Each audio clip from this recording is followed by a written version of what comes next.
Hey everyone, Christian from MacDon here again. Today we're going to go through the servicing and adjustments on a double knife header, and there's one extra step because you're going to have a unique guard at the center of your header. So if your header is a double knife, which means it's driven from both ends, you will have a center guard. Now, one thing to be aware of on the 2 Series headers is the center guard is not actually in the center of the header. It's not? Nope. So on previous generations, so FD1s and prior, your center guard was right in the middle where your reel split was. So if we look now, the center guard is actually relocated just a little bit over to the left side of the header. The reason for that is you have a gap here in the center between the two reels. The center guard is very commonly misadjusted, and if it's misadjusted too loose, you end up with a lot of crop buildup on that, and you don't have the reel to clean it off. So you can actually end up with a big strip down your field where your center guard is. So for this model, they actually just slightly offset it. So now the center guard will be swept off by the end of the reel on your double reel. And of course, if it's a triple reel, you've got the center one that's sweeping it off right in the middle. These are our tools that we're going to use. So we've got a pry bar, big impact with the 18 mil, small impact with the 10 because we know you're going to use an impact. Baby torque wrench with a 10 mil, 16 mil socket, feeler gauges, and the big torque wrench for tightening the guards. You want to make sure that you mark this before you take it off. And so before I remove it, I'm going to make a mark so I know where to put it back on. The guard comes off, bottom comes off with, I'm going to take off the two guards beside it as well. So these are just regular short guards on this particular header, or just regular pointed guards. So there's nothing significant about it. Still got the same backer, the ledger plate. So on a double knife header, you've got two knives that stroke in and out. And in fact, they actually overlap at the center. So the center guard is actually designed for the clearance for two sickle sections to line up on top of each other. So if we have a quick look at what's going on down here, so you can see, so this is my left knife and this is my right knife. Notice also that the last section on the left knife is actually inverted, much like Maverick in Top Gun. This guard, the very last one on the left side, is inverted. So when we stroke, these two actually cut like that. So the bottom sickle is cutting on the guard. The top sickle is actually cutting against the hold down. So it's important that you remember when you tear this apart and you put it back together again that this one is inverted. If we have a little bit closer look here as well, you're going to see some unique hardware. So we have 10 mil bolts here, and now we have flush mount bolts.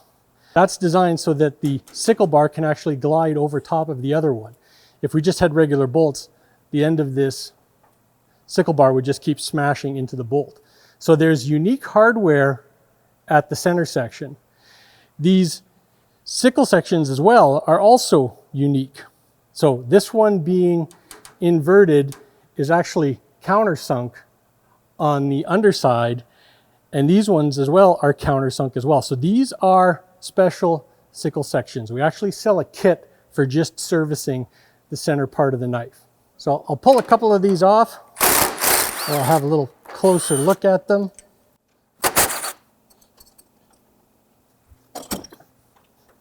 So here you can see, so once again, we've got flush mount hardware on the underside, because remember, this is going to ride on top of another knife. So we are countersunk. So another thing I want to bring your attention to is underneath the center guard, there is actually a tapered shim here.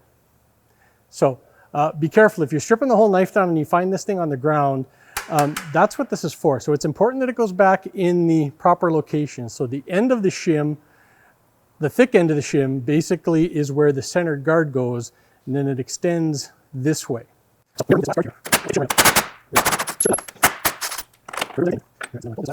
There's that shim. So when it falls on the ground, I'll show you where it came from. It is tapered. We got a thin end and a thick end.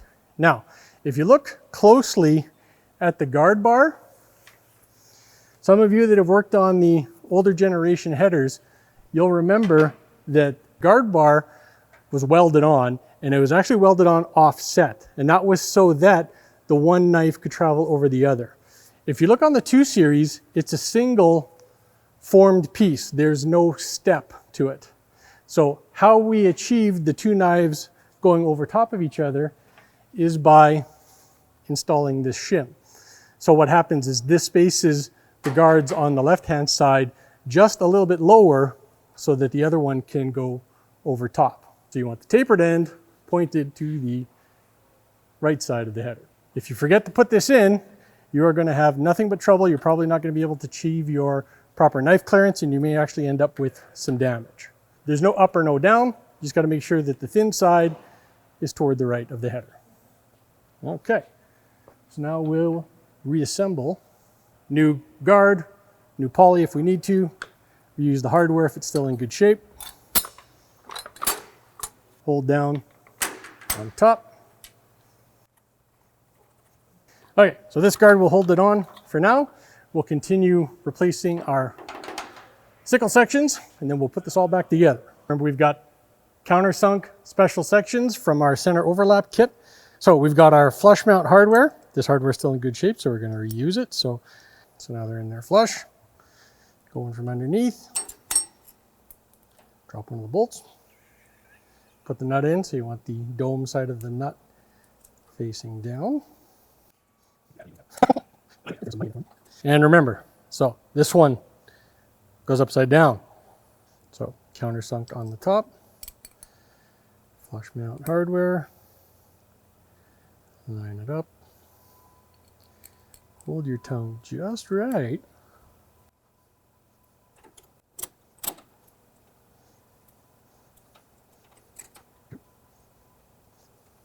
Zap just to snug them up. Two is at the specification, same torque on these as it is for all the rest of the sections. So again, you're doing it by feel, one finger.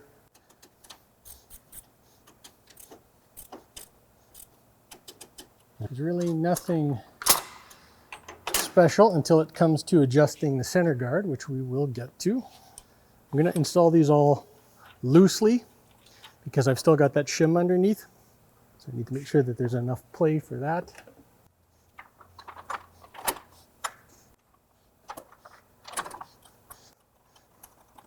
Remember, our center guard, this is the one that's unique. So again, it's got that little step in it so the one knife can go under and the other can go over. And then our top hold down has 3 adjusters on it because we're now adjusting. We now have to adjust the guard this way and also side to side because we're going to have to cut, or we're going to have to adjust for those 2 sections that overlap. Okay. So again, there's our mark we made earlier, so we know where the center guard is going to go. And we got to go through the shim and into place, and then the guard goes on. So we can snug down all these guards.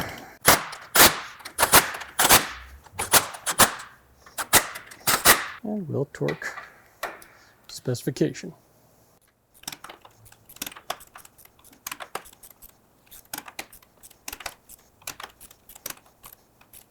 So now again, we'll check all our hold downs for clearance. Those ones are pretty good, so we won't need to adjust those ones. Now, when it comes to the center guard, there is a special adjustment procedure. Now, the first thing we need to do is we need to position the knife so that the 2 guards are stacked up on the right-hand side. So we're going to have to rotate each knife to bring them both so they're fully stroked in. Right here, this is the flywheel for our knife. If you get in here with a bar, you can manually rotate this over, and we just want to stroke it until the knife lines up with the guard tip.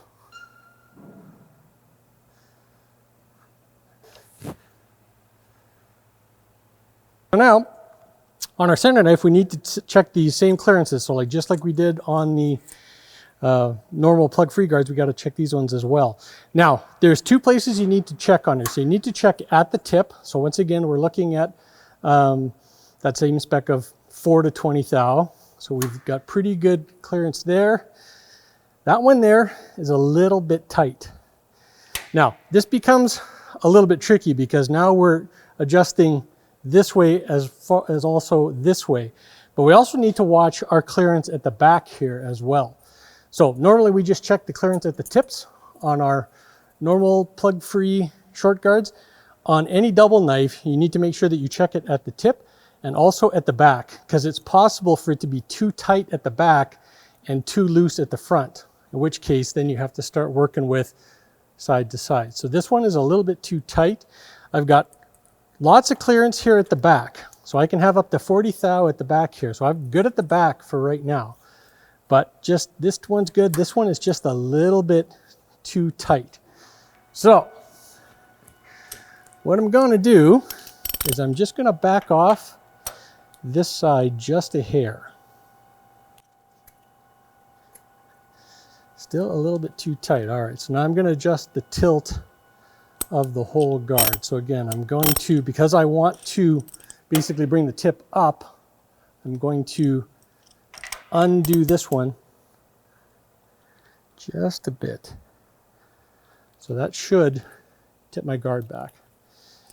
Now, okay, so I've got a little bit more clearance here, but when I adjust these bolts, I can end up loosening these ones. So I need to go back and retorque those before I walk away. So there it goes. So it was a little bit loose because I backed off these other bolts. And we'll see that may have tightened up. No, we're okay there. So I'm a snug 10. That one could be maybe a hair tighter if I wanted it to be. I'm going to bring this side down just a touch. Retorque that center one. Yep, see how it got a little bit loose when I undid that bolt? There we go. Nice and snug there. Almost a little too much there. So this can be a little bit finicky. Now, if I want to draw that one down, I have to back this off because now basically this bolt is pushing against this top part of the guard. You can actually end up cracking this or stripping the bolts. So sometimes you need to actually back off with a torque wrench. Not supposed to do that.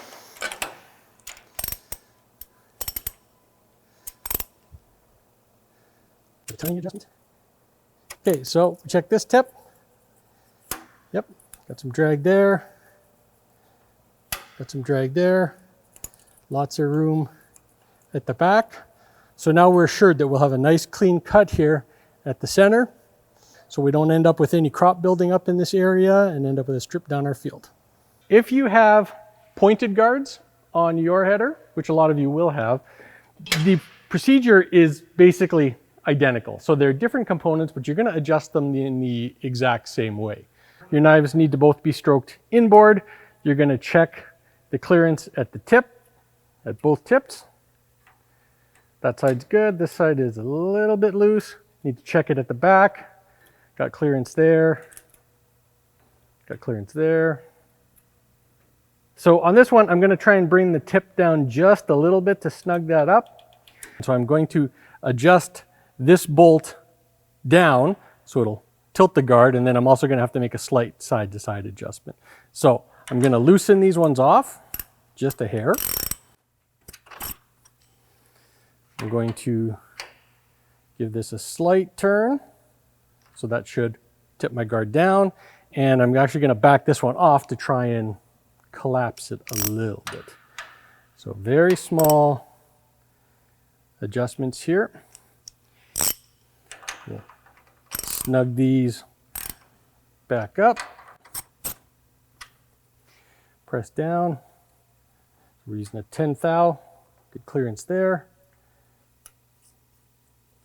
good clearance there, good clearance there. And we'll now just make sure we torque that to spec. the bolt will catch fire. And one more time. Got clearance there. Got clearance there. Clearance at the tip.